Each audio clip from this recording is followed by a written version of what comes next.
Have you ever wondered how Mewtwo, a man-made Pokemon, has the ability to Mega Evolve? Unlike the Pokemon it was cloned from, of course being Mew. After discussing a few different theories, you'll know why Mewtwo has this capability. The first theory of the video is that Mega Stones naturally formed for Mew, but Mewtwo found one first. As we know, Mew is the ancestor of all Pokemon, so it's highly likely at least one of these stones were formed at some point in time, especially considering a Z crystal exists. This is where Mewtwo comes in, and I think it came into contact with one of these stones before Mew did. This is of course how its first transformation happened, in this theory of course. The only problem with this is that Mewtwo actually requires a keystone in the games. However, there is a chance alongside finding the Mega Stone, it found a keystone too. This is a pretty big stretch, but as Mewtwo was based to be more humanoid, it's likely that during its creation, they gave it some form of human DNA. This would allow the keystone to react like a human was using it instead of a Pokemon. Considering this is based off of coincidence, I don't think this is the actual reason Mewtwo is able to Mega Evolve. However, it's definitely not impossible that this is the case.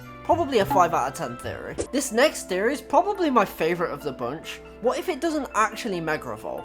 Let me explain. Imagine it a bit like Ash's Greninja, where it just has the capability to transform mid-battle, just like you're seeing on screen now. Similarly to Ash's Greninja, at least in the movie, it doesn't require a keystone. Of course the main difference between the two is that Greninja requires a trainer to make this happen, whereas Mewtwo doesn't. To be fair, after its experience with Team Rocket, can you blame it for despising the entirety of humanity? Anyway, if I had to guess, as we still don't know much about the origins of this power, it probably has something to do with their aura levels. This is because in Pokemon Journeys, Greninja was able to connect to Ash and Lucario even from a different region through their aura bond. As for Mewtwo, I think it has the very same thing. It just learned to use its power without a trainer. Ranking this is actually super difficult because although it seems super convincing, it would only explain one of its 2 Mega forms, so for that I'll give it a 6 out of 10. So far, both of these theories have been more natural, but what if it's man-made? Specifically, what if Mewtwo created the stones itself? I know I just said man-made and then said Mewtwo, but you get my point. Pokemon made, man-made, same thing. In the first movie, Mewtwo was shown to be able to create Pokeballs that could not only catch Pokemon trainers had already caught, but their Pokeballs as well. So I think after it battled, let's say Fred with the Mega Heracross, Mewtwo probably thought, I wonder if I can use that. This is where it would find a place to conduct some form of experiments, and hopefully not kidnap Nurse Joy this time. This is where it would go on to create both its Mega X and Y forms. It would create its Mega X form to help itself during battles, not like it actually needs it, just in case it's in a really tough spot, and it would create its Mega Y form to increase its speed to help Pokemon in dangerous situations,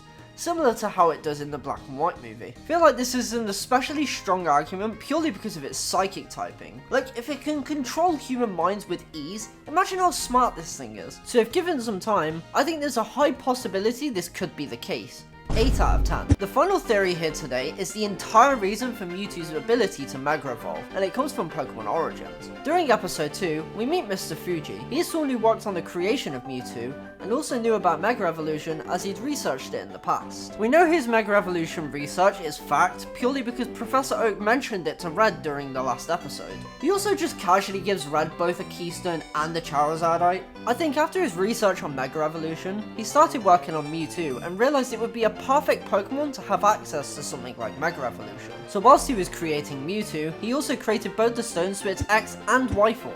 This would explain why Mewtwo would require a keystone as well, as it's theorized Mewtwo will work alongside humans, not against them. But that's besides the point. I think this is definitely the best and most logical theory we have, as there's pretty convincing evidence behind it if you ask me. 9.9 out of 10. Which theory do you think is the most likely to be true? I'd love to hear your thoughts in the comments, as well as any theories you guys have. If you'd like to see another video of mine, check out this video on screen, and I'll speak to you guys later. Bye bye.